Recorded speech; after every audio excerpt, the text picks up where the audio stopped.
Hey guys! Tonight we're going to float gently into the heat-soaked deserts of ancient Persia. You're standing in the middle of a wide, sun-bleached plain. The earth beneath your sandals is cracked and dry. In the distance, flat-roofed homes rise out of the dust like they've been shaped by the wind itself, built not to resist the heat, but to dance with it.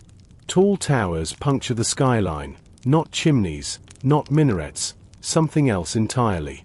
You hear no hum of engines, no fans, no clatter of compressors. Yet the air that brushes your skin is cool. Refreshing. A trick. No. A science. An ancient one. Let's be honest, if we dropped you in a Persian summer without modern air conditioning, you probably wouldn't survive the first afternoon. The heat would pin you to the earth like a sunburned pancake. But the ancient Persians? They not only endured it, they made it pleasant. How? Well, tonight, we'll unravel the slow, clever evolution of passive cooling. The kind of cooling that whispers, not roars. Built with mud, water, shadows, and wind. So, before you get comfortable, take a moment to like the video and subscribe, but only if you genuinely enjoy what I do here. And if you're tuning in from somewhere warm, let me know in the comments. What's your current location and time? Now close your eyes, slow your breathing, and picture yourself walking barefoot across a smooth courtyard floor, sun high above but the shadows deep and forgiving. You're in a world where every brick was placed with purpose, where architecture was a shield, a filter, and a silent fan all at once. Let's start with the towers. These aren't the kinds of towers where guards stood watch or church bells rang. They're strange and skeletal, jutting up from homes in places like Yazd and Kashan, some shaped like beehives, others like the sails of ships caught in desert stillness. To the untrained eye, they might look decorative. But these are badgers, or wind catchers, the ancient Persian solution to what we now call passive ventilation. No motors. No wires. Just a carefully sculpted invitation for the wind to drop by. You step inside a home with a badger. The outside is baking at 45 degrees Celsius, that's 113 degrees Fahrenheit. But inside? It's surprisingly cool. A kind of hush greets you, the walls thick with centuries of secrets. You tilt your face upward and feel the air shift around you, a quiet current tugging at the sweat on your brow. The tower overhead is doing its work. The badger might look simple, but it's a marvel of ancient design. It faces the prevailing winds like a nose turned toward a distant scent. When the breeze hits, it's funneled down through the vertical shaft, cooling as it descends. Sometimes the shaft passes over a pool of water, which further chills the air through evaporation. The heavier, cooler air drops into the room, pushing the hot air out through other vents. It's convection, pressure differentials, and evaporation, all at once, all silent. But what if the wind isn't blowing? The Persians thought of that too. Some wind catchers work in reverse, acting as chimneys. When the desert sun heats the air inside the building, the hot air rises and escapes through the tower, creating a gentle suction that pulls cooler air in from the shaded lower rooms or underground tunnels. That's the genius. It's not about wind strength, it's about temperature differences, used like levers. Now imagine lying beneath one of those towers in the dead of night. The desert outside has cooled, the sky wide and full of stars, and the badger is whispering again.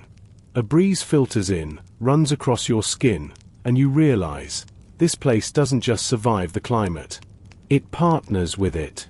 All this, using little more than mud bricks and intuition. The mud itself plays a starring role.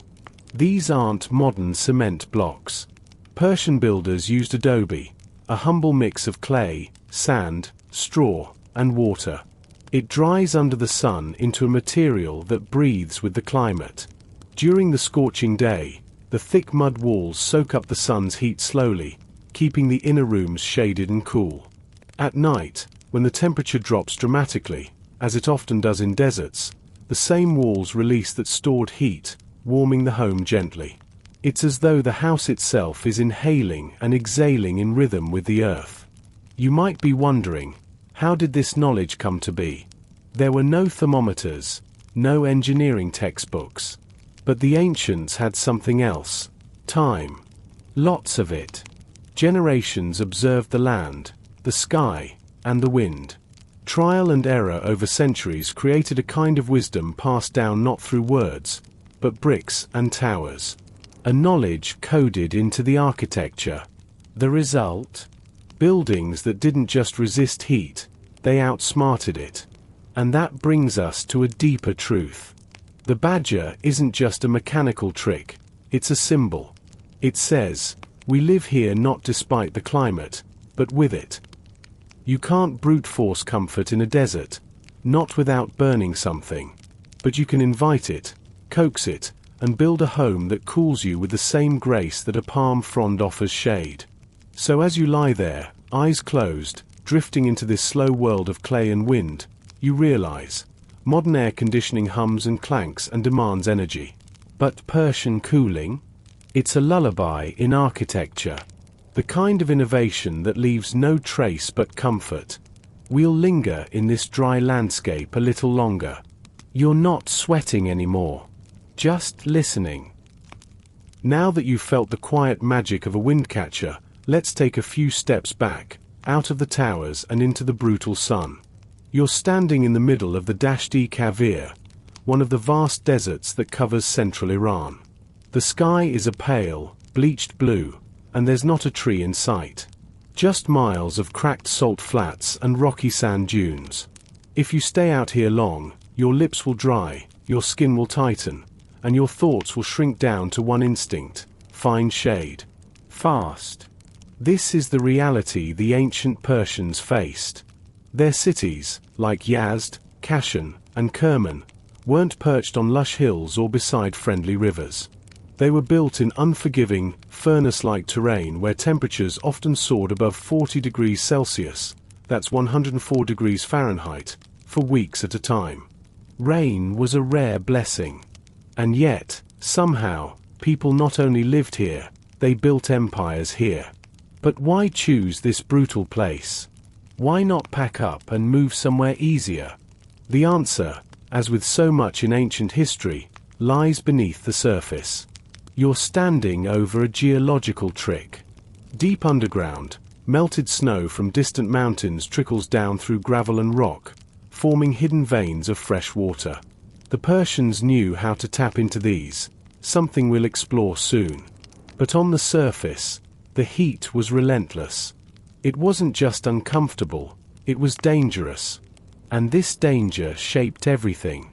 You see, when nature presses hard, people get clever. They study shadows. They measure wind by the way it flutters a thread. They begin to sculpt their cities like giant sundials. In ancient Persia, cooling your home wasn't a luxury, it was survival. You walk through a narrow alleyway now, squeezed between tall, windowless walls.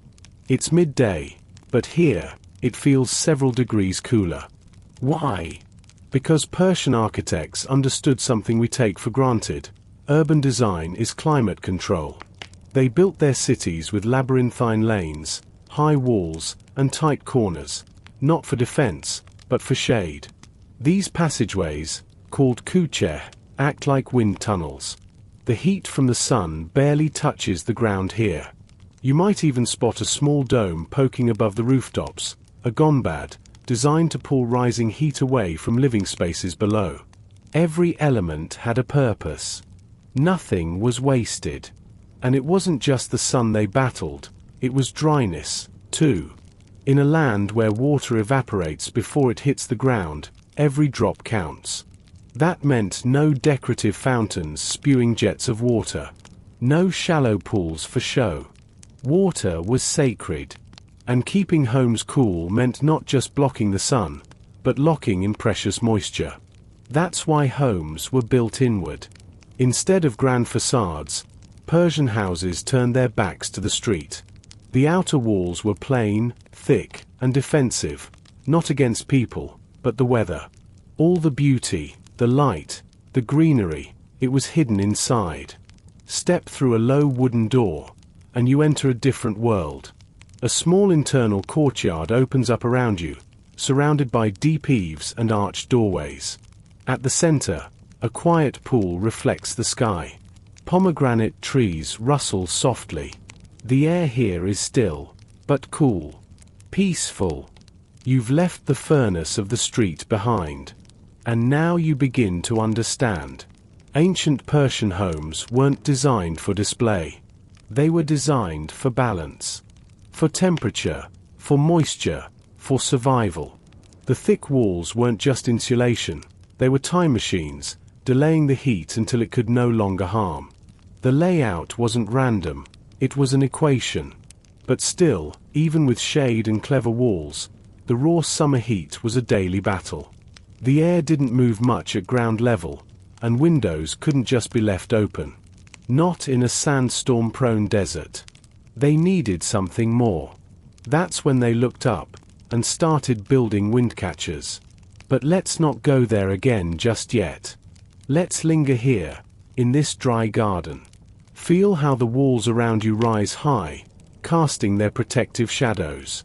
Notice how few windows you see. Openings are small, often covered with latticework or fabric, designed to let light in without giving the heat a path to follow. It wasn't just about bricks and angles. The people themselves adapted. Their routines followed the sun. The day began before dawn, paused through the hottest hours, and resumed in the late afternoon. Meals were taken indoors. Work happened early or late. The culture itself evolved around the environment. And what about the clothing?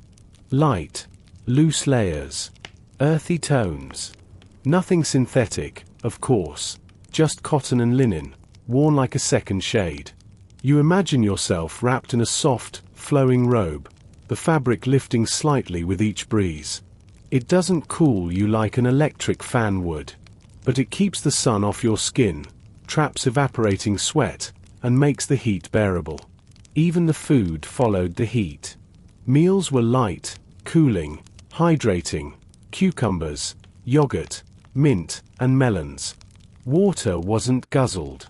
It was sipped, savored, often cooled with clay pots buried half in the ground. Everything revolved around the central truth. The desert doesn't negotiate. If you want to live here, you must bend. So the Persians bent with grace. They bent with mathematics, with architecture, with habit. And out of that adaptation came one of the most elegant environmental responses in human history. Passive cooling. They didn't try to change the desert. They built harmony with it. Every dome, every alleyway, every tower was part of a greater thermal choreography. Now you're lying again beneath one of those towers, and it's easier to appreciate what's happening above you. The breeze isn't random. The walls around you weren't just thrown up. Someone, long ago, stood right here, squinting at the sun, feeling the ground with bare feet, and deciding, this is where the wind will move best. This is where the heat will hesitate. You're not just in a house. You're inside a centuries-old conversation with the desert. Now let's talk about mud. Not the kind that squishes between your toes after rain, but a deliberate, thoughtful material. Earth mixed with straw, water, and sunlight. In ancient Persia, mud wasn't a nuisance. It was a miracle. A building block. A medium for memory. You're standing in front of a wall that's been there for hundreds of years, maybe more. It's thick, warm to the touch, but not scalding. It smells faintly of sun-dried clay, like warm bread crust. You tap it with your knuckles. It's solid. Quiet. There's a kind of patience baked into it. This wall isn't just sitting there. It's working. Right now, it's absorbing the brutal afternoon heat, pulling it deep into its belly. Later tonight, when the air cools and stars flicker above, it will slowly exhale that heat back out. But not into the rooms. No, the heat will seep outward into the night air while the inside of the home remains calm. Steady. Bearable. This is the genius of Adobe. The Persian version of adobe, kesht, is made from local soil, chopped straw, and water. It's shaped into bricks by hand, pressed into wooden molds, and left to bake under the desert sun. No kill. No artificial heat. Just sun, time, and care. The straw strengthens the mix, preventing cracks. Once dried, these bricks are surprisingly tough. They're also perfect thermal batteries. Now picture an entire house made of these bricks. Thick walls, sometimes up to 1 meter thick, surround you. The ceilings are high, the floors smooth and cool. The bricks themselves don't insulate in the way modern materials do. Instead, they regulate. They store and release heat in slow rhythms, flattening the extremes of desert life. During the day, when the sun beats down and the air outside is nearly unbearable, the thick mud walls absorb that heat slowly. They don't let it pass straight through. The inner rooms stay cooler, almost like a cave. Then, as evening falls and temperatures outside plunge, the walls begin to release their stored heat, warming the air gently. No flicking of switches. No buzzing of machines. Just mud and time. The builders of ancient Persia didn't use insulation charts or thermal maps. They had something better: observation. They watched how the sun moved across the sky, how the shadows crept and shrank. They learned which walls should be thicker, which should face the wind, and which should crouch beneath the earth. They didn't fight the sun, they managed it. They treated heat like a wild animal that could be tamed with enough foresight. And adobe offered other benefits, too. It was cheap, locally sourced, and renewable. If a wall cracked, it could be patched with more mud. If an entire home crumbled after decades, its pieces returned to the soil. In some places, homes were rebuilt every few generations, using the same material. The same dirt. The same straw. You could live in the same mud your great-grandmother molded, and her great-grandmother before her. But adobe alone wasn't enough. The Persians knew that structure mattered just as much as substance. That's why the walls weren't flat and featureless. They were often sculpted, grooved, textured. Not for decoration, though they certainly had an aesthetic, but for function. A ribbed surface creates turbulence in the air around it, slowing the transfer of heat. In shaded areas, the grooves trap cool air longer. It's subtle. But in the desert, subtlety can mean the difference between comfort and heat stroke. Inside, the walls were often plastered with a smooth, pale coating, sometimes lime, sometimes gypsum. These finishes reflected light, softened acoustics, and helped regulate humidity. Remember, it wasn't just about temperature. It was about feeling.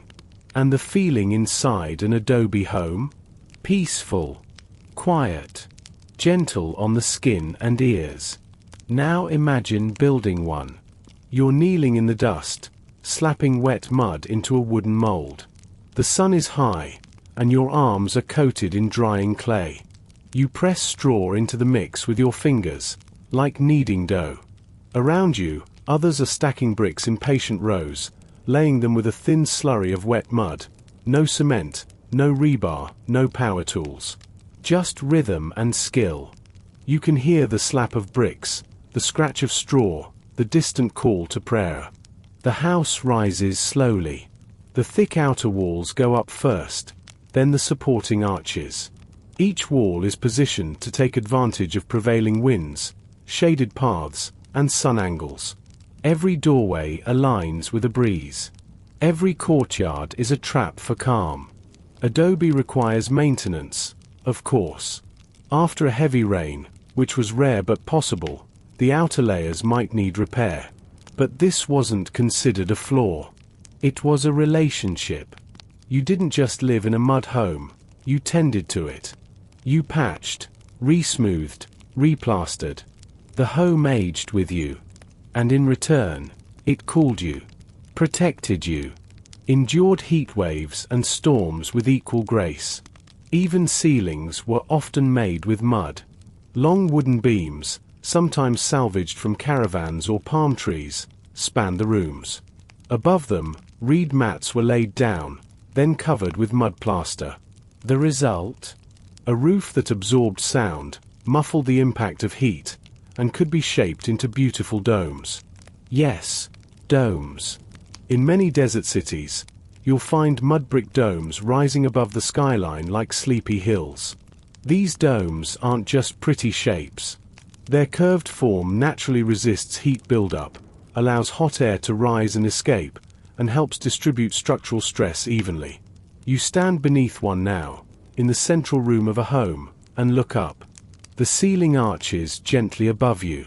No beams, no vents. Just soft curves and centuries of trial and error design. So the next time you see a mud hut on a travel documentary or scroll past an image of a desert village, don't think primitive. Think precise. Think thermal engineering. Think harmony with heat. The Persians didn't have electricity, but they had mud, and they knew how to make it do more than just sit there. Tonight, it's holding the warmth back while you rest beneath a dome. You're lying on a soft rug, and the walls are doing all the work. You wake in the stillness of a mud brick room, but something's changed. A whispering sound drifts from above, a rustle, a low whoosh, the faint tug of moving air. Your eyes track upward, past the curved walls and simple archways, to the tall, narrow tower rising from the roof. The badger is awake. And so, the windcatcher begins to breathe. Let's spend a little time inside this wonder. The badger, pronounced badgier, meaning windcatcher, is a Persian invention so elegant, so effective, it's barely changed in over 1,000 years. These towers vary in shape and height, but their purpose is always the same, to pull in cool air and flush out the hot. From the outside, a badger might look like a tall chimney sliced into panels. Each side is open at the top, facing the direction of the wind. You might think, well, that's simple, wind blows in, cools the house. But you'd be only half right. The badger does something smarter than that. Picture yourself standing in a Persian courtyard in Yazd. It's hot. The sun has painted the mud walls gold. But above you, a tall windcatcher stands like a sentinel. Its open slats face multiple directions, north, east, west. As the desert wind brushes past the city, the tower selects it, catches it, funnels it downward. The air accelerates as it slides through narrow channels, cooler, denser, compressed. If it passes over a basin of water or even a damp surface, it chills further before entering the rooms below. This isn't just architecture, it's fluid dynamics. Inside the house, you feel it. The air isn't cold, not in the artificial sense, but it moves. It stirs the heat off your skin. It breathes life into still spaces. But here's the clever part. What happens when there is no wind? The badger doesn't sit uselessly. In fact, many are designed to reverse their role entirely. They become thermal chimneys. As the sun bakes the house and the inner air warms, that lighter, hotter air rises, drawn upward through the vertical shaft. It escapes from the top. This exit creates a pressure drop, which pulls in cooler air from shaded lower rooms, underground channels, or even cracks beneath doors.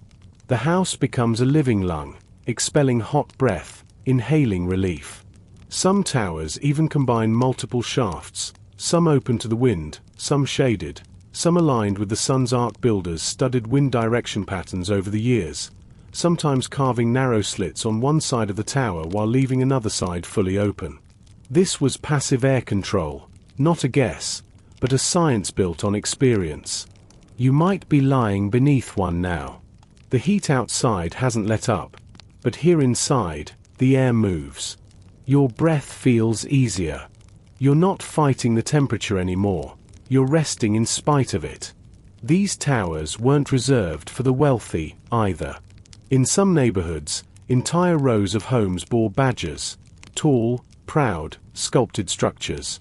But their design varied by region. In coastal cities near the Persian Gulf, where humidity complicated cooling, wind catchers were often broader and shorter, designed to channel wind down into wind tunnels where it could pass over pools of water. The evaporation cooled the air significantly before it entered the living spaces. In the drier interior, like Yazd, wind catchers were taller, thinner, and often paired with underground canals called qanats, which we'll dive into soon. Even the materials mattered. The inner surfaces of badgers were often left rough, not smooth. This increased turbulence, helping break up laminar flow and ensuring the air mixed better as it descended. It wasn't just about getting air in, it was about distributing it, modulating it. You can imagine the builders perched on scaffolding, shaping each channel by hand. They weren't copying from a blueprint, they were applying memory. Some of the knowledge came from older generations, some from a single sandstorm that taught the wrong angle could make a tower whistle, or worse, stay silent when you needed it most. There's a social dimension, too. The badger wasn't only a tool, it was a symbol. If your house had one, it meant your family understood the wind. It meant you respected design, respected nature. It meant you didn't shout at the heat, you outwitted it. Tall badgers became status symbols. Whole cityscapes like Yazd's skyline looked like forests of clay towers. But these were not temples, not monuments. They were machines made of dirt and wind. And in some places, the towers weren't even placed directly over the living room. Sometimes they were connected to long horizontal shafts that led to subterranean chambers or storage areas. The wind would travel underground, picking up the scent of clay, perhaps brushing against cool pottery, and eventually rise into the home. Entire ventilation systems, crafted without a single fan blade. So when you lie there and feel that air drift across your arm, know this: you're experiencing the culmination of centuries of experimentation, failure, success, and refinement. That breeze isn't just random air. It's captured, directed, softened. It's invited in. It may have crossed dunes, twisted through date palms, skirted rooftops, and finally arrived here, to you, through a carefully sculpted throat of brick and wind. And what's perhaps most remarkable is this: it costs nothing. It burns no fuel. It leaves no sound behind. The wind catcher is not only efficient, it's invisible in operation. An unspoken pact between the sky and the home. At night, when the city quiets and the desert cools, the badger continues its work. It doesn't sleep. It sighs. A soft pulse of motion above your head. As you close your eyes, you can imagine it watching the stars, sniffing the horizon, waiting for the next breeze. You won't hear it, but you'll feel it. Let's slip underground now. Beneath the dusty streets of Yazd, well below the reach of the scorching sun, a hidden world flows silently in the dark. You're walking through a tunnel no wider than your shoulders, with damp stone underfoot and walls cool to the touch.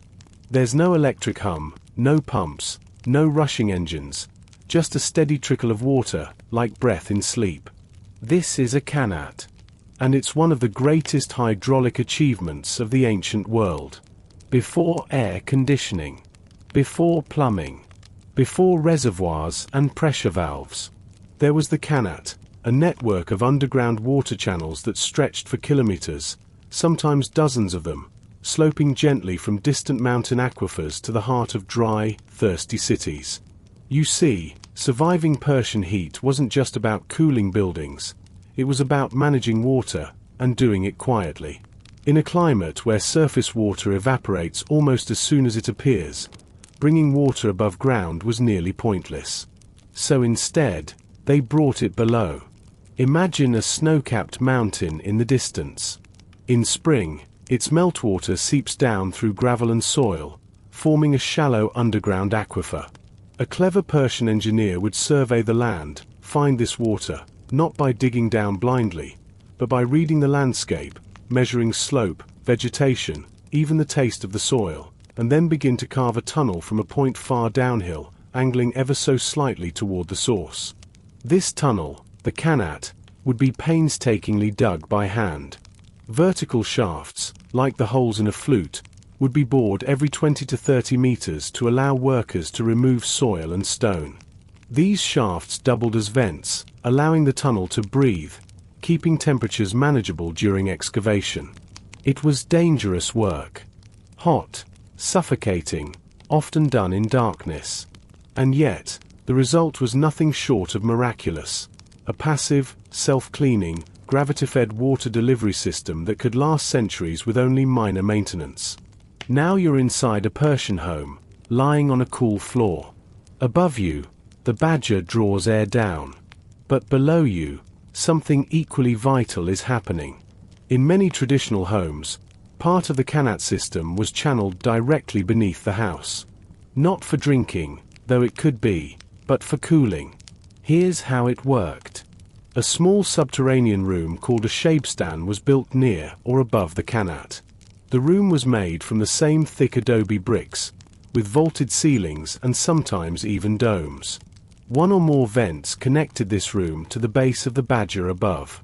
As hot air rose and escaped through the tower, cooler air was pulled in from the qanat tunnel below, passing over the chilly water before entering the home.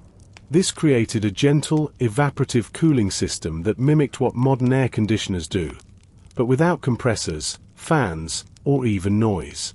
You feel that air now, cool and slightly damp, rising from the depths. It smells faintly of minerals and stone. It wraps around you like a whisper. The combination of windcatcher and qanat, badger-o-qanat, was the ancient Persian version of an HVAC system. Not industrial, not mechanical, but natural and astonishingly effective. The qanat's water wasn't just a side feature. It was the backbone of survival. It irrigated gardens, filled reflective pools, supplied bathhouses, and, most remarkably, allowed people to cool their homes with water without ever seeing it evaporate into the open sky. Let's follow one for a moment. You're walking above ground now, tracing the subtle line of a qanat with your eyes. How can you tell where it is? Look for the rhythm of small, circular holes, like scars, dotting the desert in perfect alignment. Each marks a vertical shaft down to the tunnel below. Farmers would tie buckets to ropes and lower them through these holes to draw water, or lower themselves down for maintenance. In cities, the qanat fed public cisterns and fountains, especially in the heart of bazaars. If you lived near the mouth of the qanat, you had fresher water.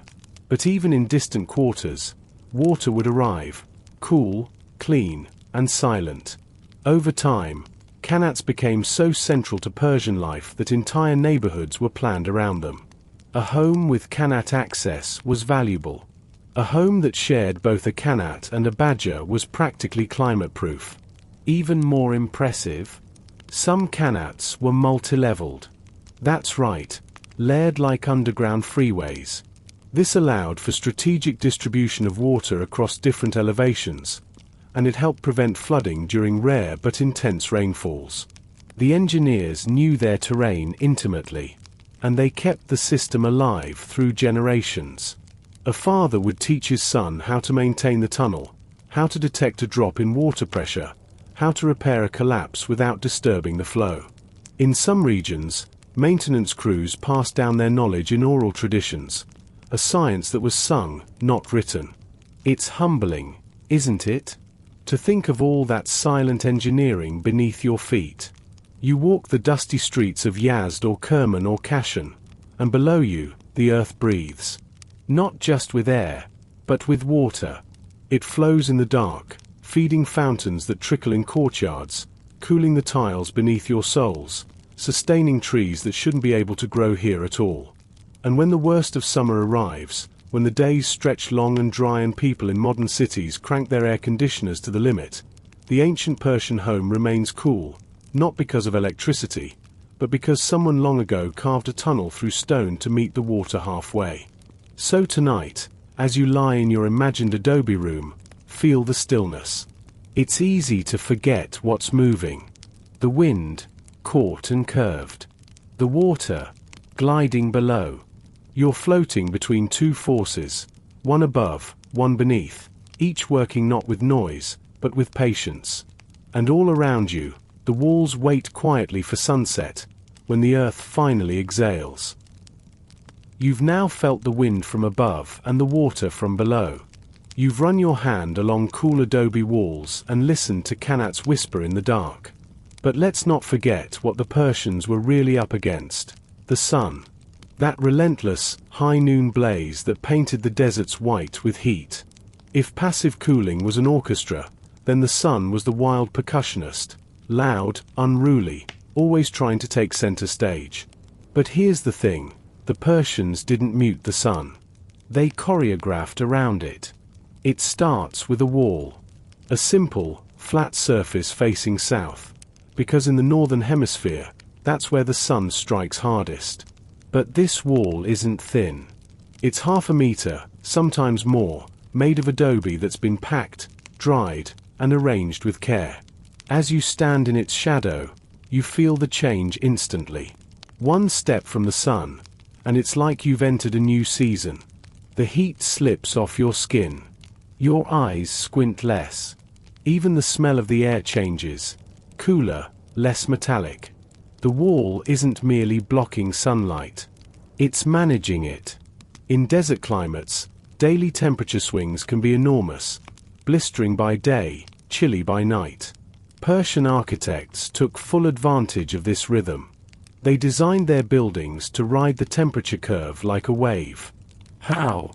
By using the thermal mass of mud bricks, dense, earthy material that absorbs and stores heat slowly. During the day, the sun beats down, but it takes hours for that heat to make its way through the thickness of the wall. By the time it does, the sun has moved on. Night has arrived. Temperatures have dropped. And now, the heat inside the walls leaks gently into the cooling air, not the rooms. The walls become buffers, not barriers. They transform extreme heat into a delayed, moderated release.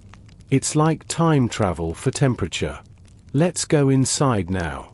The windows are few and small. There's a reason for that. Large windows mean large exposures. Even today, homes in hot climates often suffer because modern design loves glass. Big panes. Open views. But in ancient Persia, a small window high up on the wall, perhaps covered with lattice or translucent stone, was more than enough. Light could enter, but the sun, the real intruder, stayed out. Some rooms had no windows at all, especially those facing the sun. Instead, indirect light entered through angled shafts or open courtyards. These features allowed illumination without direct exposure. It's subtle, but powerful. And speaking of courtyards, they were the lungs of the house. Open to the sky but protected by tall walls, they created islands of air circulation and coolness. A strategically placed tree, a pomegranate, perhaps, cast filtered shade, while a small pool at the center cooled the surrounding air through evaporation. Now imagine you're walking through one of these homes at midday. You step from a sun-drenched alley into a narrow, shaded passageway. The thick walls guide you inward. The air grows still. Cooler. You pass through a wooden door into a central courtyard. Light hits your face, but it's not the same intensity. It's softened by geometry. The sun is directly overhead, and the walls, rising high around you, cast deep shadows that fall into the very heart of the courtyard. Even the color of the walls plays a role. Light earth tones, beige, ivory, ochre, reflect sunlight instead of absorbing it. This isn't just aesthetic. It's functional. Walk barefoot across a white-tiled floor versus a dark stone one in the sun, and you'll feel the difference immediately. Let's talk rooflines. The flat roofs of Persian homes weren't just convenient platforms. They were part of the heat management system. At night, when the desert cooled, families would sometimes sleep on the roof, under the stars. But more importantly, the roof acted as a thermal escape route. During the day, The air inside the house, heated slightly by human activity, cooking, or body warmth, would rise. Through careful venting and sometimes small rooftop openings, it would exit the home, pulling cooler air in from lower levels or shaded courtyards. In some cases, the walls around the roofline were built up like parapets, creating a protected microclimate that allowed night air to pool and slowly descend into the home. And this brings us to timing. Persians knew how to time their cooling. They didn't just build thick walls and hope for the best. They tuned their buildings to the rhythms of the day and night. In the early morning, windows and shutters might be opened briefly to allow cool air to enter. By mid-morning, everything would be sealed. Curtains drawn. Doors latched. From then on, the house would hold its temperature like a clay jar sealed with wax. In the evening, as the heat bled away, doors would open again, releasing stale air and welcoming the night breeze. This dance happened every day, and it was understood without smart thermostats or weather apps. Just lived knowledge, passed down like a recipe. You might wonder, did they ever wish for glass windows or wide skylights? Maybe, but they would have known the cost. Every inch of surface exposed to sunlight was an invitation to heat. So they didn't just build homes. They composed them, like musicians writing in silence. Even the way walls were oriented mattered. Homes didn't face the street because that's where the view was. They faced away from the sun's harshest angles. Narrow alleys ensured that buildings shaded one another. A home might block its neighbor's view, but it gifted them coolness. You're back in your imagined adobe room now, resting again on a soft mat, the walls rising around you like a protective shell. You notice the stillness. No fans, no vents, no rumble of mechanical cooling. Just shadows, thick air, and the distant hum of life beyond the courtyard. The sun, once again, is denied entry. Tomorrow, it will return, fierce and loud. But for now, this house has already won. It's easy to assume this was all just architecture, bricks and math. But the truth is, Persian passive cooling wasn't only technical, it was deeply philosophical. Every wall, every wind catcher, every silent channel of water beneath your feet was built with an idea in mind: balance. And that idea didn't just come from the harshness of the climate. It came from the ancient Persian worldview itself, shaped by religion, ethics, and an enduring sense of harmony with nature. Let's take a moment to understand that worldview, because it seeps into the very bricks you're lying beneath. We begin with Zoroastrianism, the dominant belief system in Persia long before Islam arrived. Zoroastrians saw the world as a constant interplay of opposites: hot and cold, dark and light, dry and wet, truth and falsehood. These weren't seen as enemies, but as forces to be balanced. To live a good life wasn't to conquer one or the other, it was to keep them in check. Now think about that in the context of architecture. The sun isn't something to banish, it's something to manage. Wind isn't random, it's a guest to be invited in with care. Water isn't just a resource, it's a sacred element, to be guided, honored, and preserved. Heat isn't evil. Cold isn't purity. Everything has a place, a moment, a purpose. When you lie in a shebstan, a cool, underground room often used for rest and prayer, you're not just seeking relief from the heat. You're entering a space designed for contemplation, quiet, and respect for elemental forces. The walls here aren't just physical. They are spiritual. They hold back more than temperature, they hold back disorder. Many Zoroastrian rituals involved cleanliness, light, and air. Homes were swept, lit carefully, ventilated with intention.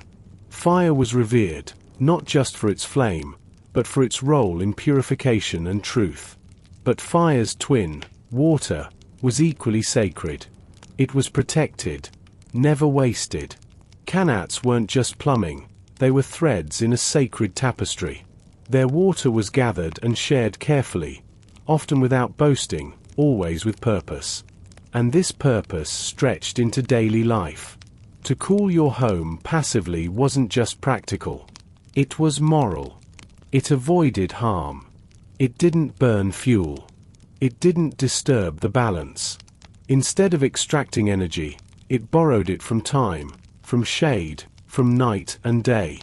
That's why, even in later centuries when fuels became available, the principles of passive cooling endured. They weren't just cheaper. They were right. You can see this ethical lens in the layout of neighborhoods. Rich and poor lived close, not always equally, but near enough that wind catchers and qanats were often shared. Cooling wasn't walled off like luxury. It flowed. Just as water from the mountains traveled across dry land to reach distant fields, the benefits of good design spread through communities. And the homes themselves told quiet stories of balance. Domes, arches, courtyards, all based on symmetry. Not the cold symmetry of machines, but organic harmony. Circles, half-moons, repeating patterns. These echoed not only mathematical elegance, but spiritual order. A home wasn't just a shelter. It was a microcosm of the universe. So when you stand in the center of a courtyard and look up, you're not just admiring the geometry.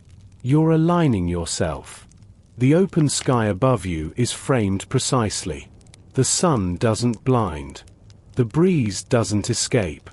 Everything has been invited into this little chamber of balance, and everything is doing its part. Let's zoom in even more. Notice the placement of a tree in the courtyard. It's not just for decoration. The type of tree, its height, the direction of its shade, all calculated. A pomegranate, for example, provides filtered light, fragrant blossoms, edible fruit. Its leaves rustle in the wind, adding texture to the silence. And because of its compact root system, it doesn't disturb the delicate balance of water use. Even the colors chosen for tiles and fabrics reflect this mindset. Cool blues, earthy browns, whitewashed walls. These aren't just aesthetic, they regulate how the house feels. Lighter colors reflect light, calming the inner space. Blues and greens, associated with water and growth, soothe the mind. And remember, comfort, in Persian thinking, isn't indulgence. It's health. A home that stays cool without harming the world is not just efficient, it's righteous. You didn't earn praise by building a palace with imported marble and ice hauled from mountains. You earned it by building a house that kept your family safe and your conscience clean. This moral underpinning also explains the subtlety of Persian architecture. From the street, many traditional homes look plain. Blank walls, modest doors, no grand facades. The beauty and the comfort are inside, where guests are welcomed, not shown off to passers-by. It's a kind of humility built into brickwork. You step again into the inner rooms, feeling how each one transitions gently into the next. No hard corners, no sudden light shifts. The architecture is soft, guiding. It respects your senses. And again, that's not just design, it's ethics. It's a belief that your home should not jar, should not dominate, should not shout. It should support. This, in the end, is what makes Persian passive cooling so extraordinary. It's not just clever. It's kind. It's a system that assumes we are part of nature, not above it. That we can live in extreme places without trying to bend them to our will. That survival doesn't have to be loud, or ugly, or fueled by endless consumption. It can be graceful, predictable, repetitive, in the most beautiful way.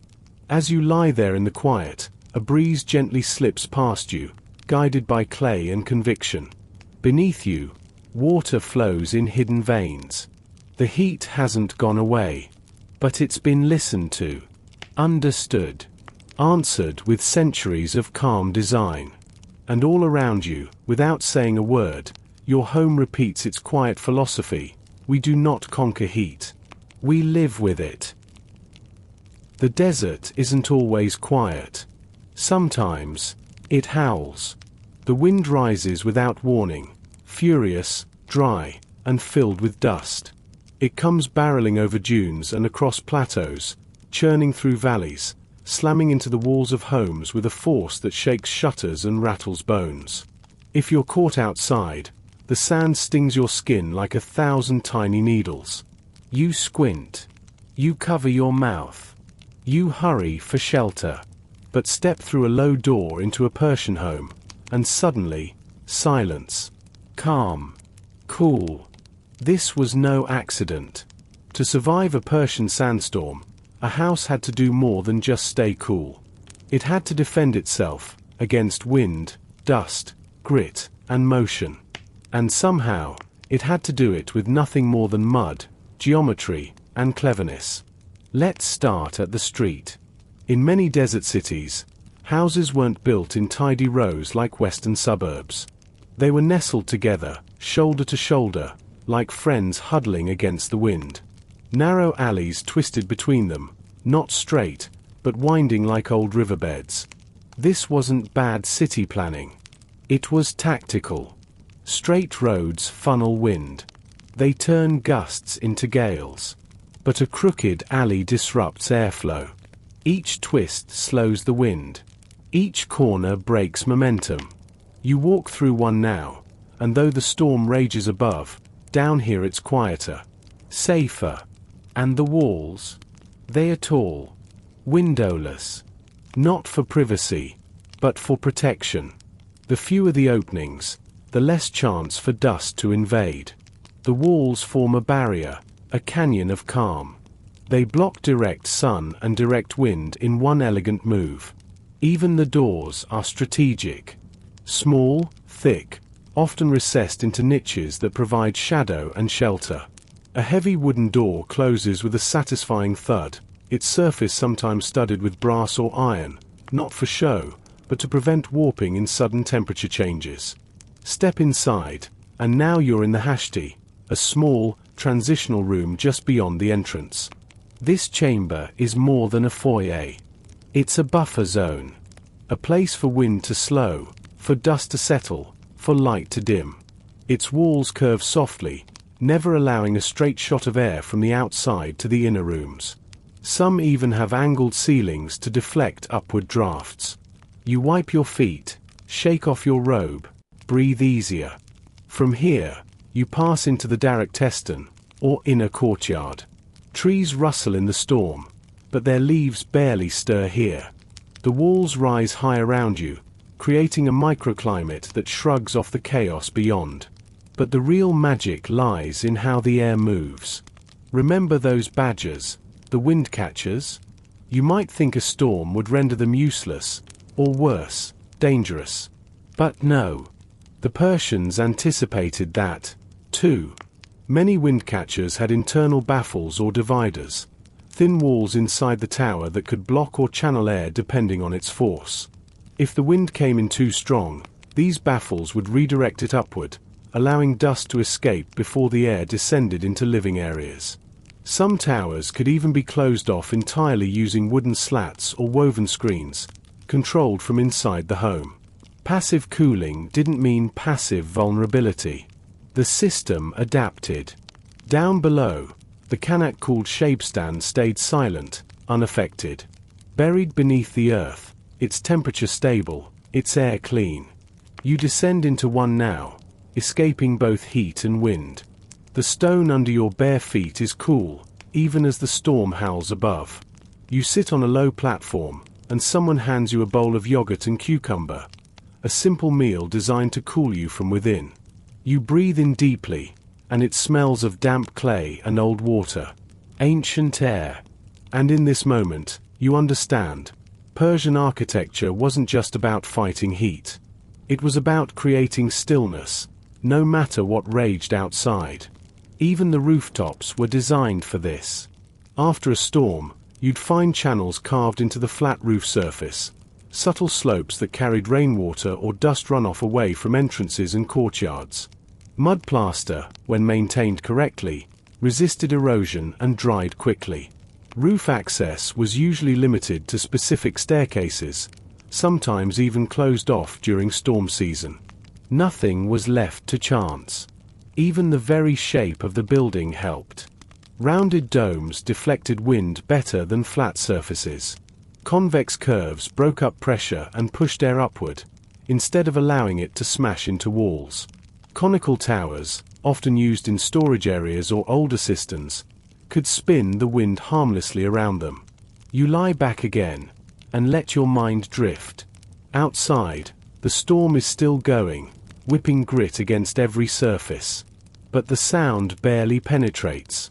The house absorbs it, deflects it, transforms it into a low hum. You're not just in shelter. You're inside a machine, a pressure-regulated, passively cooled, storm-buffered, water-fed organism. A living structure, molded not to impose on the world, but to coexist with it. And this coexistence was generational. Families passed down storm knowledge like recipes. When to shut the wind catcher, when to seal the hashti, when to prepare the inner wells for contamination. Children learned to read the skies. Grandmothers could judge a storm's length from the scent of the air. Even architecture responded across time. Homes would be adjusted, courtyards reshaped, roofs relayered, based on how a single summer storm behaved. And when a storm passed, there was quiet celebration. The air would be fresher. The dust would settle. Water jars would be rinsed and refilled. Homes would be swept, not out of fear, but out of ritual. The house had done its job. The storm had tested it. And once again, the centuries-old design had held. So tonight, as the wind slides across your window slits and rattles gently at the rooftop, remember, this home has met thousands of storms. And it's outsmarted every single one. You, lucky traveler, are sleeping in one of the safest, cleverest buildings humanity has ever known. And outside, the wind gives up, just a little. Morning comes not with fanfare, but with softness. In this Persian home, light arrives shyly. It creeps across the courtyard like a visitor who doesn't want to wake you. A single sunbeam pushes its way through a small window, curling across a tiled floor. The air is still cool. The house, as always, has done its work through the night, exhaling the last of yesterday's heat while drawing in the desert's nighttime breath. But now that we've seen how Persian homes defend against heat, let's explore how they also embraced certain kinds of warmth, strategically, seasonally, and with precision. You see, cooling wasn't a year-round concern. In winter, the same houses needed to trap and hold heat. This is the true genius of ancient Persian design. These homes weren't one-trick ponies. They were adaptable. They were all-season. The same thick adobe walls that blocked summer's rage now became guardians of warmth.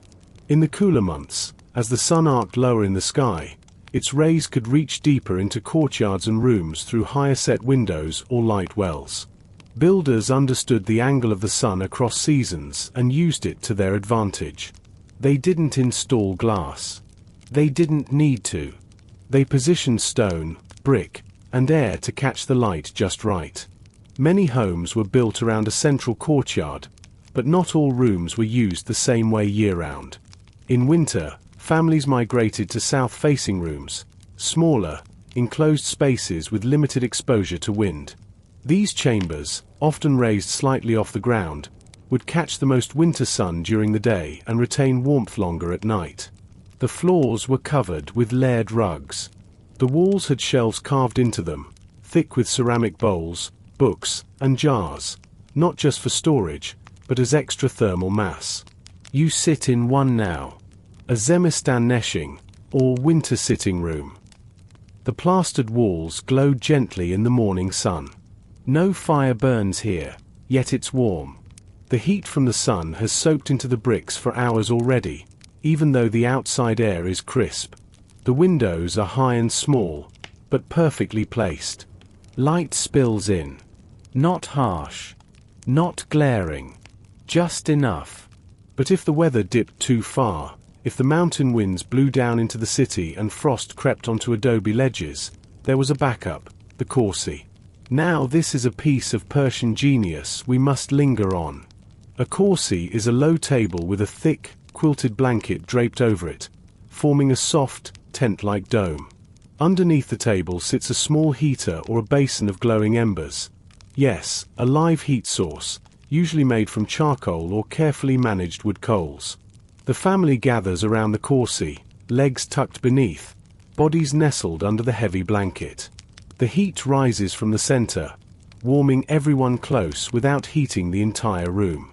It's cozy, intimate, efficient. You settle beneath one now.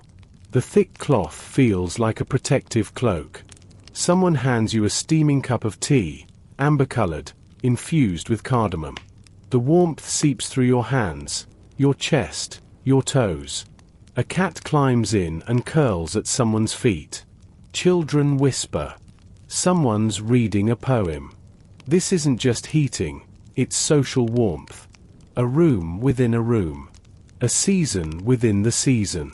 Instead of trying to force the entire house into comfort, Persians pulled comfort closer. They made warmth a shared thing. And even the corsi has passive logic behind it. The surrounding room remains cool, reducing fire risk and minimizing fuel usage. The air stays fresh. Moisture doesn't build up the way it would in a sealed, artificially heated space. It's not dry. It's not noisy. It's not stale. But as soon as spring returns, the corsi is packed away. The heavy rugs are shaken clean and stored. The family migrates back to cooler rooms on the north side of the house or into the open courtyard once more. The home shifts its personality. Like an animal changing its coat with the seasons. This seasonal choreography extended to every level of the home. Storage rooms were built deeper into the earth. Summer and winter kitchens were separate spaces. Roof access became more frequent in the warmer months. Clothing, bedding, and tools rotated with the weather, not out of trend, but out of tradition. And so the Persian home was never static. It flexed. It breathed. It adapted, not just across the day, but across the year. From a design perspective, this is a marvel. Most modern buildings are stuck in a single-season mindset. They're either built for cold or for heat, and then retrofitted endlessly to try and do the opposite. But these ancient homes? They understood the rhythm from the start. Every element played two roles. Cool in summer, warm in winter. Passive in both cases. Minimal waste. Maximum intuition. Even water had seasonal rhythms. In summer, reflective pools helped cool the air. In winter, those same pools might be covered or drained to prevent heat loss or conserve water. Nothing was accidental. Everything had a time and place. It's late morning now. The house is slowly waking. The sun climbs higher. Someone opens the upper shutters to let in the light. You walk barefoot across the stone floor, which has warmed just enough to be pleasant. In another hour, you'll migrate to a different room, a cooler one, as the light shifts. And later tonight, maybe you'll gather again at the corsi, or climb up to the roof with a thin blanket and lie beneath the stars. The air will feel gentle on your skin. The house will feel alive. Not because it's changing temperature, but because it's changing with you. By now, you've wandered through the hallways, rested beneath domes, and listened to the house breathe through its wind catchers and qanats. But you haven't truly seen the Persian home, not until you step into its most enchanting space. The courtyard. This is the heart of the house, not just spatially, but emotionally. Everything revolves around it. Walls bow to it. Light worships it. Air finds it first, and water reflects its soul. You don't just pass through the courtyard. You arrive in it. It's midday now. The sun is high, but not unkind. That's because the courtyard is shaded, partially at least, thanks to high walls and well-placed foliage. You're standing beneath a tree, a mulberry, maybe, or a pomegranate, its branches rustling gently. The leaves shift, letting light dance across the tiled floor in flickering patterns. There's a small pool in the center, perfectly square. The water is still, but not stagnant. Every so often, a ripple moves across it as a breeze sighs down from the badger above. Take a seat on the low ledge beside the pool. Feel the tile under your palm, cool, even in the heat. The walls that enclose this space are painted in pale earth tones, perhaps adorned with faded patterns or shallow niches holding small clay vases. A swallow dips low across the courtyard, then disappears. This isn't decoration. This is design. Persian architects understood the psychological weight of space. The courtyard wasn't just about air circulation, though it did that exceptionally well. It was about balance. About having a center. Think of it, in a world of extremes, heat, dryness, light, wind, the courtyard is a refuge. A pause. A soft answer to a hard world. Everything flows into it, air from the badgers, light filtered through lattice and leaf, scent from herbs growing along the edges. Mint. Basil. Perhaps rose petals floating on the water. But the real power of the courtyard is in how it connects everything without noise. You don't need to shout across a Persian house. You move. Quietly. Deliberately. Every room opens to this space. Bedrooms, kitchens, guest areas. No long corridors. No loud entrances. Just thresholds and transitions. In summer, this open-air room becomes the living room. People gather here under the trees. Meals are served on rugs spread out by the pool. Conversations last longer here, softened by shade and the faint music of moving air. Children play in the corners. Birds come and go. A cat might lounge along the ledge, perfectly still. But even in its busiest hours, the courtyard never feels loud. That's because its walls hold sound. They absorb it. They refuse to echo. The space seems to fold sound into itself, like a mother pressing a hand to a child's lips. And again, everything here works together thermally. Let's take the pool, for example. It's not deep, maybe knee-high, but it's wide. In summer, water evaporates from its surface slowly, subtly cooling the surrounding air. That's evaporation in action, ancient and elegant. But unlike modern cooling towers or misters, this pool asks for nothing. It just sits and gives. Even the vegetation is calculated. Trees are deciduous, meaning they shed their leaves in winter, letting sunlight through when it's needed most. In summer, they spread their green hands wide, shielding the ground and casting a dynamic shade. No umbrellas. No blinds. Just leaf and sun, dancing. The corners of the courtyard are often thick with greenery. Vines climb walls. Jasmine perfumes the air. And beneath it all, the tiled floor stores the memory of night. Even in the hottest hours, your bare feet find relief here. Let's walk. Notice how the rooms surrounding the courtyard open not with doors, but with thresholds. Maybe there's a curtain. Maybe a wooden shutter.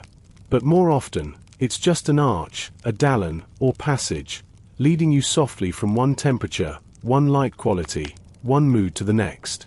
No sharp transitions. Just flow. This courtyard is not a luxury. It's not a backyard or a patio or a sunroom. It's the essence of the Persian home. Even in the humblest houses, you'll find one. Sometimes tiny. Sometimes hidden. But always there. Because it makes the entire building breathe. In cities, courtyards brought privacy to dense neighborhoods.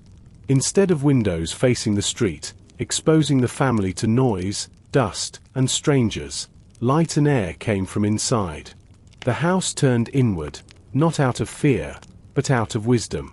Inward meant protection. Inward meant control. Inward meant peace. And yet, not isolation. The courtyard connected family. It was where stories were told, where lessons were taught, where weddings began and deaths were mourned. It was the place where time softened. No clocks, just the shadow of the mulberry moving slowly across the floor. You lie down now on a soft rug beside the pool. The air is cool. The sun peeks between the leaves. The breeze from the badger brushes your forehead. You hear a faint splash, someone drawing water for tea. Footsteps on stone. A door creaks, then closes. And you realize something. This isn't just a house. It's a climate machine disguised as a poem. A thermal engine powered by light and water and trust in the rhythm of the day. And the courtyard? It's the heart that pumps it all, slowly, silently, without effort. As you breathe in, the courtyard breathes out. Shade. Stillness. Life. The sun is sinking lower now. You can feel it in the angle of the light, sharper, warmer, stretching the shadows long across the courtyard tiles.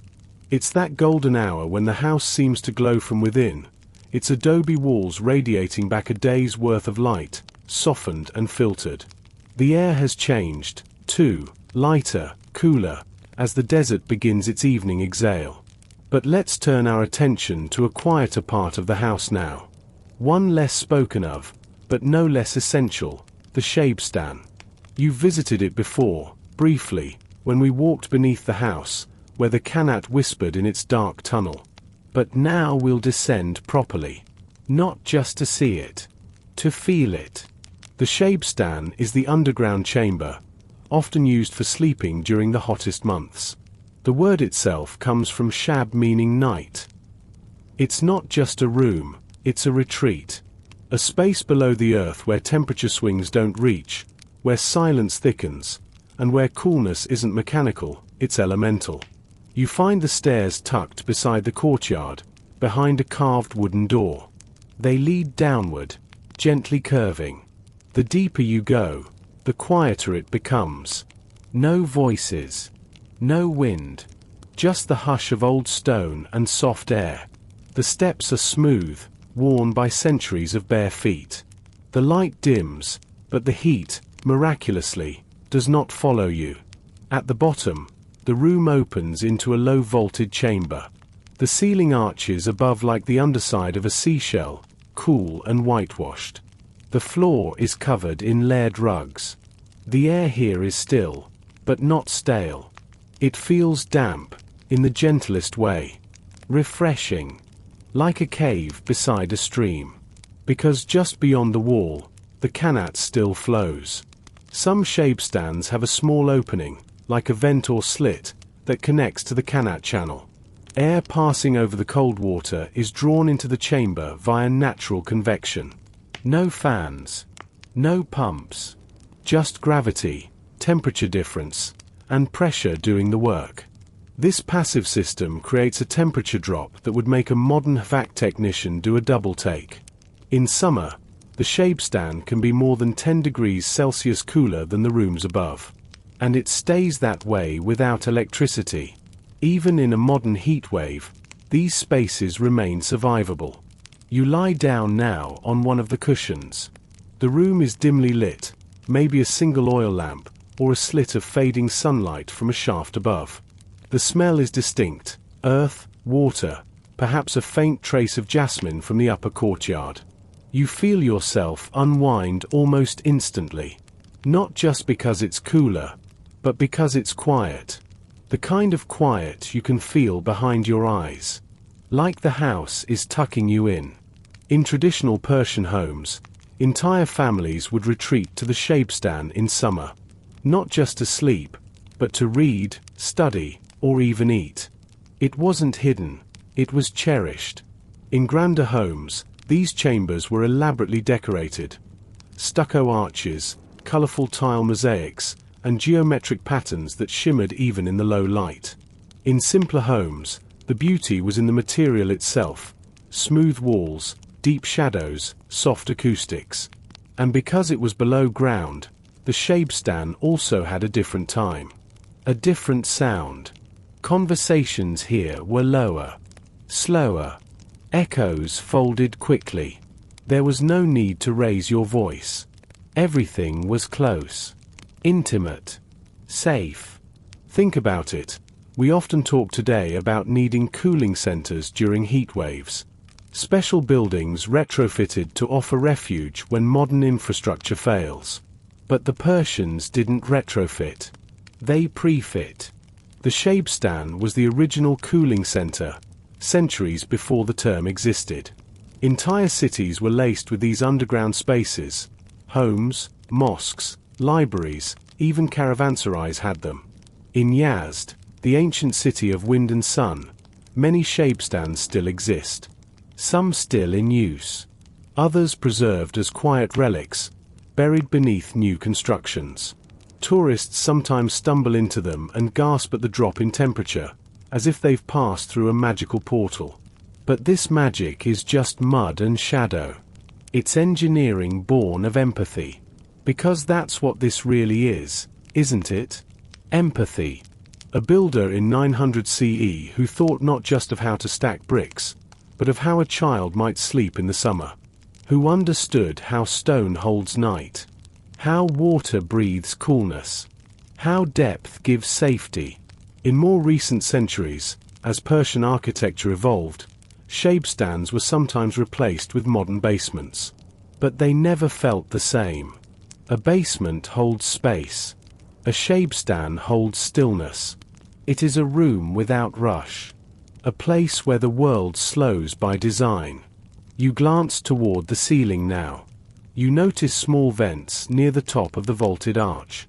These help with air circulation, preventing stagnation. The geometry of the ceiling is no accident either. Vaults and domes were used to regulate airflow and distribute coolness evenly. Even the acoustics were tuned by shape. You shift on the cushion. The fabric is worn, soft. Someone left a clay jug of water nearby, sweating gently in the cool air. You take a sip. It tastes pure, deeper than bottled water, as if it came not just from a well, but from memory.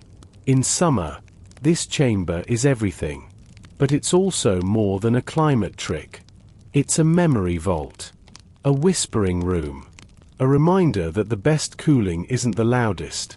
It's the kind that lets you forget heat even existed. And now, as the last of the sun fades above, you begin to drift. The walls around you, thick with centuries of sleep, sigh quietly.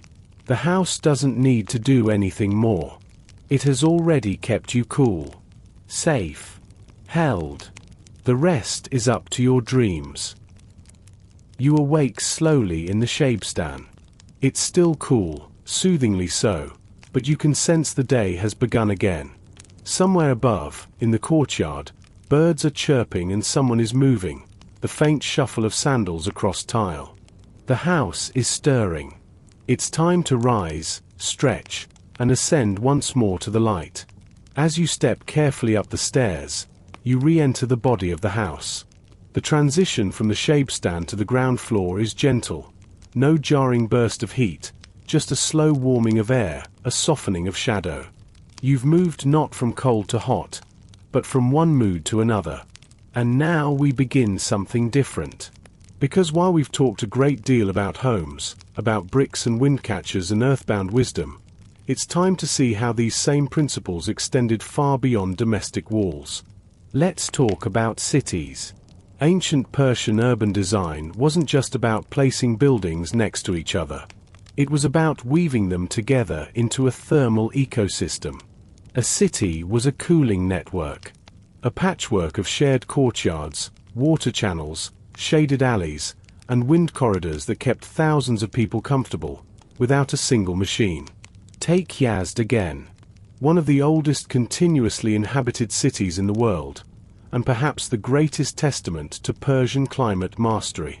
A UNESCO World Heritage Site, yes, but more than that, a living blueprint of how cities should work in extreme environments. From above, Yazd looks like a giant terracotta tapestry. Flat roofs, domes, and the ever-present badgers rising like watchtowers. But walk through it, and everything changes. First, the alleys. They're not straight. They twist, curve, narrow suddenly, then open into small public squares. This design isn't chaos, it's choreography. Narrow lanes mean less direct sunlight. Curves slow down wind and funnel breezes. The buildings press close to each other, sharing shade. One wall casts protection on another. In some places, archways connect opposite buildings, creating covered passages known as sherbets, half tunnel, half corridor, fully brilliant.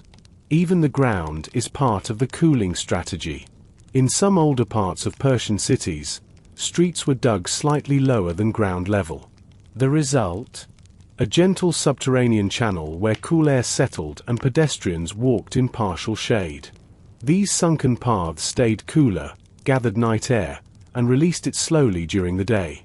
Now imagine the movement of air through the city. Each badger on a rooftop wasn't just cooling its own house. Depending on its height and design, it could help guide air through entire blocks. Taller towers pulled breezes that brushed across neighboring roofs. Openings in one home created pressure differentials that affected another. It wasn't just a collection of buildings, it was a thermal organism. And beneath the surface, a whole other city. Qanats once flowed not just to individual homes, but through entire neighborhoods. Public cisterns called AB anbars were built at intervals. Massive, domed reservoirs that stored clean, cool water for public use. These weren't crude tanks, they were engineered masterpieces. Deeply buried, often insulated with special mortar, and ventilated by their own miniature wind catchers, AB anbars kept water fresh and drinkable even in the dead heat of summer. You approach one now. It's partially underground. A wide, curved staircase descends into the earth, flanked by thick stone walls. As you step down, the temperature drops. It's silent here, no echo, no machinery hum. Just coolness. The dome above is vast, its underside lined with bricks in a spiral pattern. The water is still, dark, perfect. In some places, there were even public shade stands, communal cool rooms where people could gather during the hottest part of the day. Libraries, mosques, and caravanserais often had them too. Cooling wasn't a private privilege. It was a civic function. Even Persian bazaars, the lifeblood of the city, were cooled passively. Long, covered corridors snaked through the city like shaded arteries. High ceilings, narrow walkways, vents above, water channels below. You could walk through a bazaar on the hottest day of the year and feel like you were in an indoor garden. Smells of spice, fruit, and bread mingled in the cool air. Vendors called softly. Carpets swayed. Everything was slowed, muted, yet alive. What made all this work wasn't just physics. It was trust. The city functioned because people shared it. They shared air, water, shade. They maintained qanats as communities, respected badgers, managed trees and vines that offered cooling even to strangers. Cooling wasn't isolated. It was collective. And let's not forget the rooftops. Flat roof living wasn't just a romantic ideal. It was a seasonal norm. At night, people slept on the roof. Beds were rolled out. Stars above. Breeze from every side. It was a ritual as old as the city itself, one that turned architecture into memory. Rooftop living also lightened the load on lower rooms. People cooled by moving, not by turning a dial. Children would play on rooftops, parents would chat across walls, neighbors would trade news. In a climate where the indoors could become unbearable without design, the sky became part of the home. And what held all this together? Mud. The same earth trodden underfoot was shaped, dried, and raised into homes, walls, water towers, and domes. It didn't cost much. It didn't pollute. And it worked. The city wasn't an escape from nature. It was a companion to it. As you walk back through the winding alley, notice how the houses don't try to stand out. No massive facades. No glass skyscrapers. No air conditioners screaming from balconies. Just harmony. Each home supporting the next, thermally, visually, spiritually. And you, walking through it, don't feel assaulted by heat. You feel part of something. Cooled not by consumption, but by cooperation. You reach your courtyard again. A neighbor waves from a rooftop. A bird circles overhead. Somewhere, a badger shifts with the wind. And in this moment, you don't just understand how Persian architecture cools. You understand why it heals. By now, you've wandered every corner of this house and city. You've stood beneath the windcatcher's tower. You've drunk the water from the AB Anbar. You've slept in the Shabstan and walked the cool alleys in the glow of evening. You know the feeling of Persian air conditioning, not the modern rush of Freon or the white noise of a compressor, but the silent gift of air, water, and stone, working in patient harmony. But let's go deeper now. Let's talk about the mind behind the brick. Because none of this happened by accident. There was a science to it. A deep, nuanced, observational science built by centuries of trial, intuition, and astonishing precision. Long before climate control became a marketing term, Persian builders, mimars, engineers, and craftsmen were controlling climate with a level of elegance that modern systems still struggle to replicate. And they did it with numbers. Let's begin with thermal mass. A Persian builder knew exactly how thick a wall needed to be, not based on guesswork, but experience. Adobe walls were often 50 to 100 centimeters thick. Why? Because that's the sweet spot where heat takes hours to pass through. Sun hits the wall at noon. The heat doesn't reach the interior until late evening, by which time, the air has already cooled again. The wall buffers the day. And this isn't static. Builders varied thickness by orientation. South-facing walls, thicker.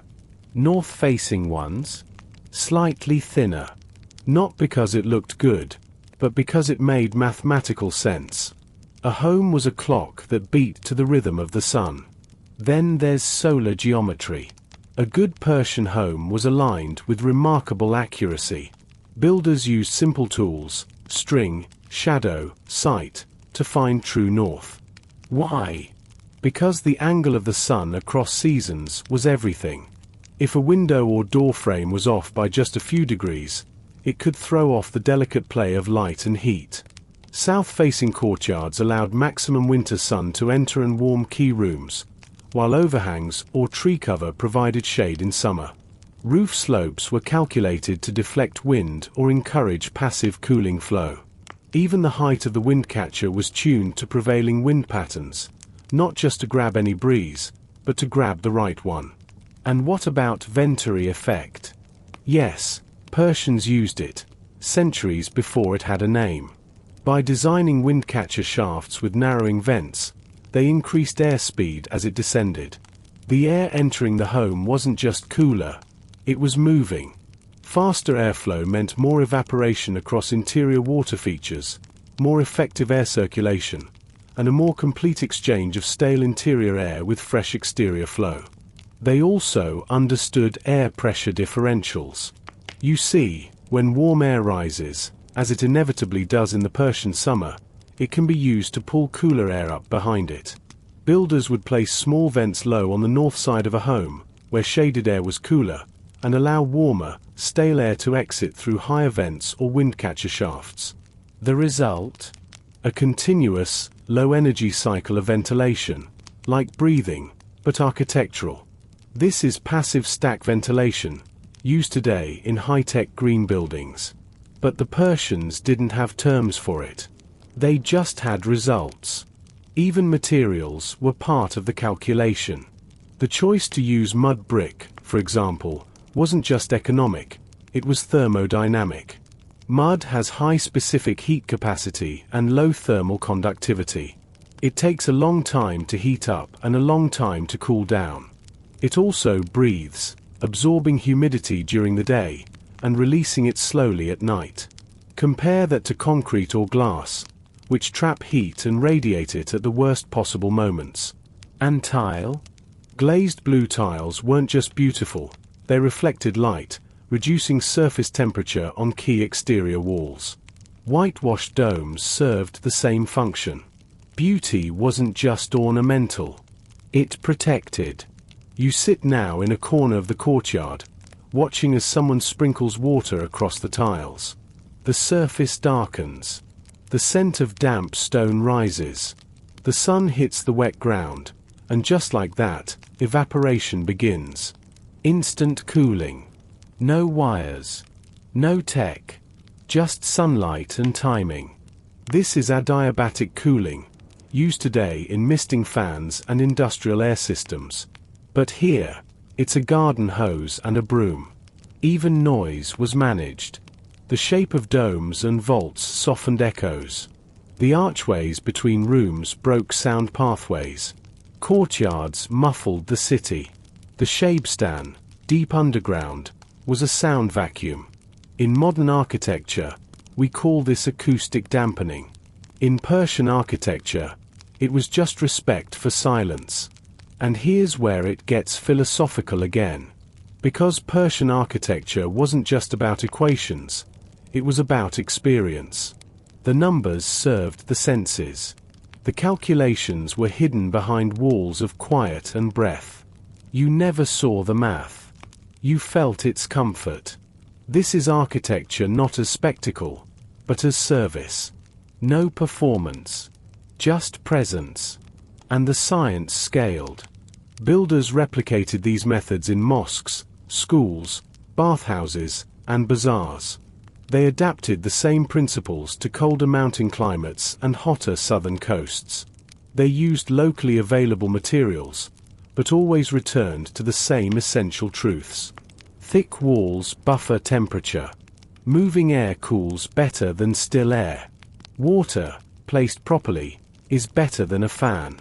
Light should be invited, not forced. Shade should move with time. It wasn't just science. It was timing. And that's what modern systems lack, isn't it? Our cooling comes all at once.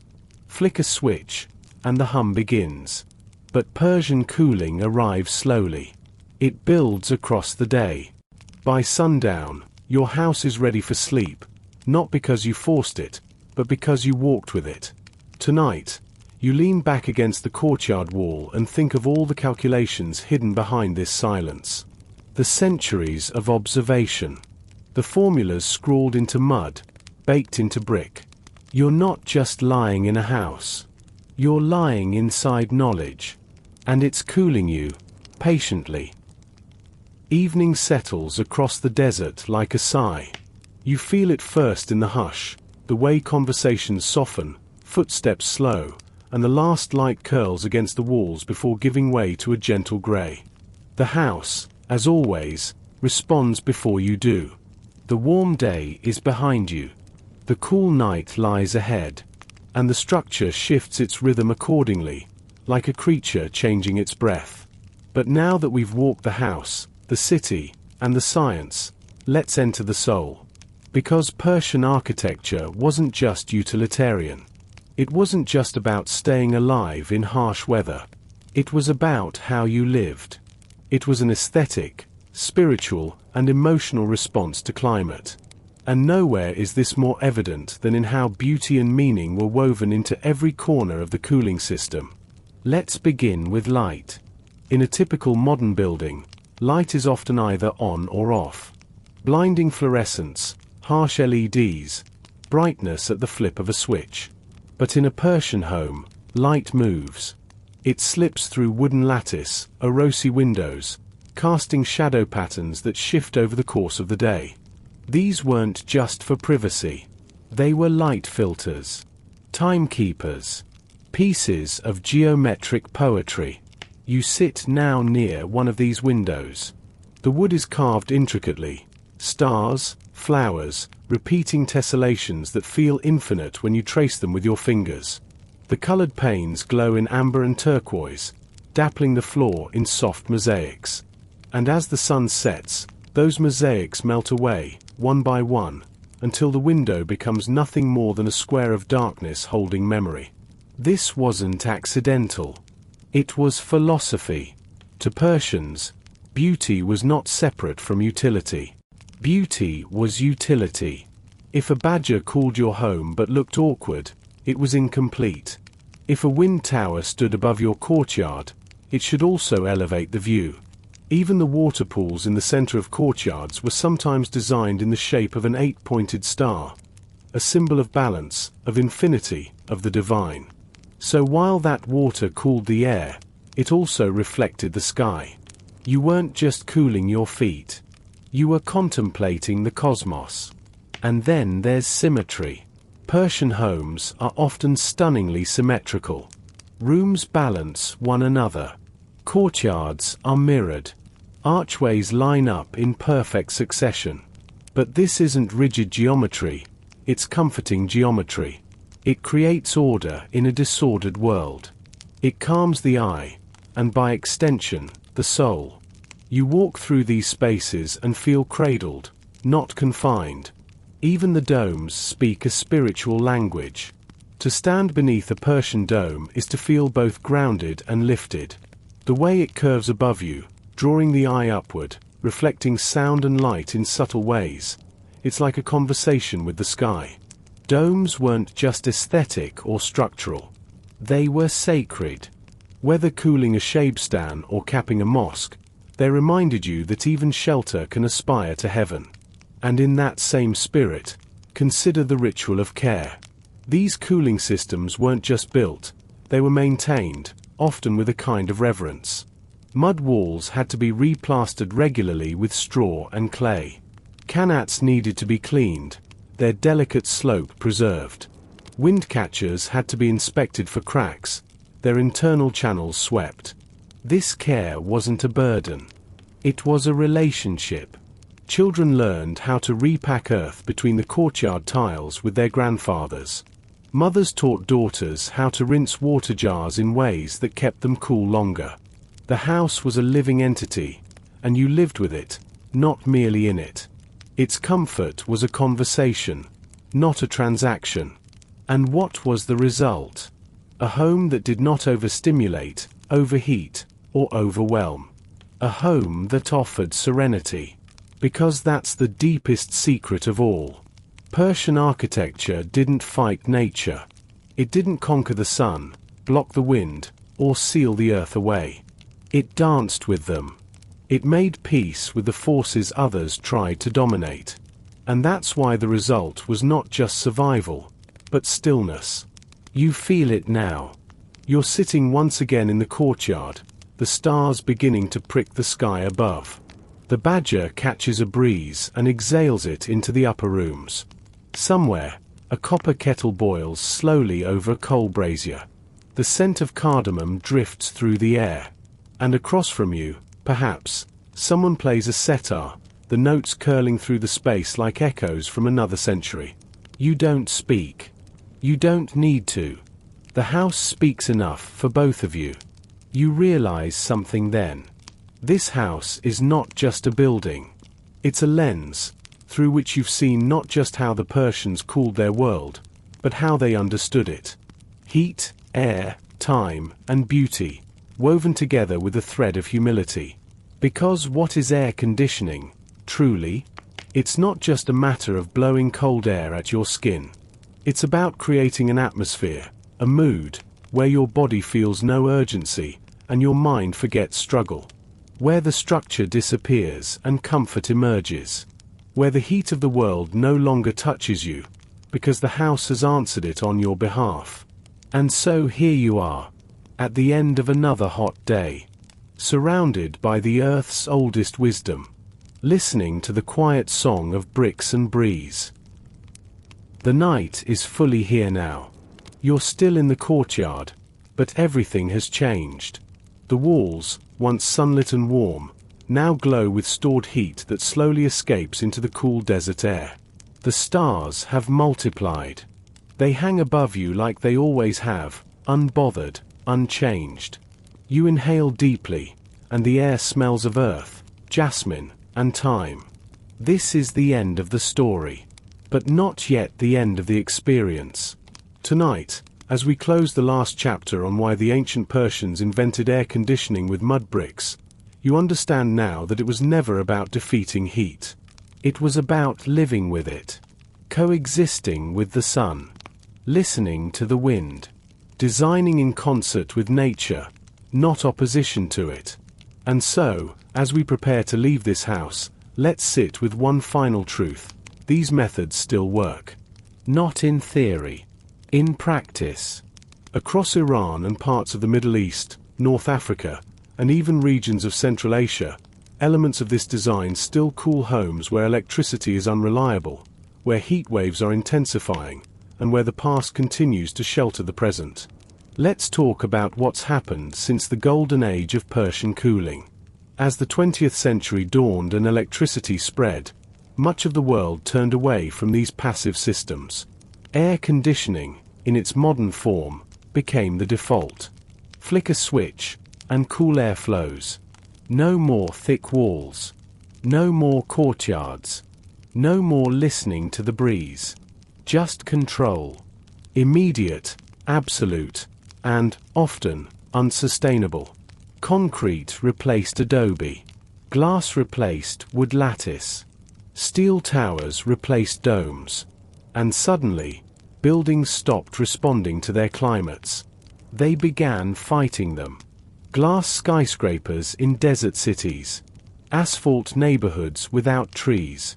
Homes sealed tight against the outside world, dependent on compressors, fans, and grid-fed cooling. But the heat didn't disappear. It grew. And so the cycle deepened. More heat, more air conditioning, more energy use, more heat emissions, until cities began generating their own microclimates, becoming islands of heat in an already warming world. The very machines meant to keep us cool began warming everything around them. And that's when architects and engineers began looking back. Back to the wind catchers. Back to the mud. Back to the courtyard. In recent years, passive design has returned, not as nostalgia, but as necessity. A Badger-inspired tower cools a shopping center in Abu Dhabi. Adobe walls rise once again in experimental eco-villages in Mexico, Morocco, and Australia. Schools in India adopt shaded courtyards. Community centers in Jordan revive qanat-fed basins. The knowledge is reawakening, not through invention, but through remembrance. And it's not just buildings. It's values. Slowness. Stillness. Community. Seasonal living. These aren't architectural elements. They're cultural ones. You can build a courtyard today. You can plant trees and install a pool. But without the rhythm, without the respect for the cycle of day and night, sun and shade, silence and sound, you're just decorating. The Persian house lived because its builders listened. So what should we take away? Here's a thought. Cooling doesn't begin with machinery. It begins with asking the air what it wants to do. With paying attention. With shaping space gently. We don't need to replace technology. We need to let it sit beside tradition. Side by side. One whispering to the other. You can build a new home with old wisdom. A thick wall here. A shaded corridor there. A window that opens to the north. A roof designed not just to shed rain but to catch wind. A courtyard, not as a luxury, but as the center. Because maybe the solution to tomorrow's heat isn't innovation. It's reconnection. And perhaps that's the deeper magic of Persian architecture. It doesn't just cool your skin. It cools your spirit. It teaches you to wait for the wind. To notice the light. To appreciate the quiet. And now, as the courtyard grows darker, and the world slows its spin, your own body begins to mirror the rhythm of the house. A slight breeze touches your cheek, faint, but real. You smile, because you know it came from a tower of mud bricks, placed just so, over 900 years ago. That breeze isn't an accident. It's a message. A reminder that nature will work with us, if only we remember how to build for it. The cat from earlier returns, padding silently across the tile and curling up at your side. The stars above twinkle with indifference. The house exhales. And you, tucked inside its ancient wisdom, no longer think about temperature. Only time. Only stillness. Only sleep. So now, my friend, as you rest beneath this vaulted night sky, your body sinking softly into the memory of stone and air, the last traces of sun have long faded from the mud brick walls. The air is cool. Not cold, just perfectly so. Your breath slows. Your limbs feel heavier, grounded by the quiet genius of people who saw a problem not as something to conquer, but to dance with. This was never just a story about architecture, or history, or even engineering. It was a bedtime tale about patience, about how nature, when listened to, gives back in kind, about how walls can do more than divide, they can protect, embrace, soothe. If you're still awake, maybe your eyes are fluttering now. Maybe your breath has found that even rhythm. Or maybe you're already half dreaming of tiled courtyards, domed ceilings, the soft splash of water echoing through a shaded tunnel. That's okay. You've learned everything you needed. The house has done its job. And the ancient Persians? They're smiling, somewhere far off in the desert wind, proud that their story cooled one more soul tonight. Thank you for letting me walk beside you this evening. I hope this little journey through wind catchers and shadowed courtyards brought your thoughts down to a gentle whisper. Sleep well. Stay cool. Good night.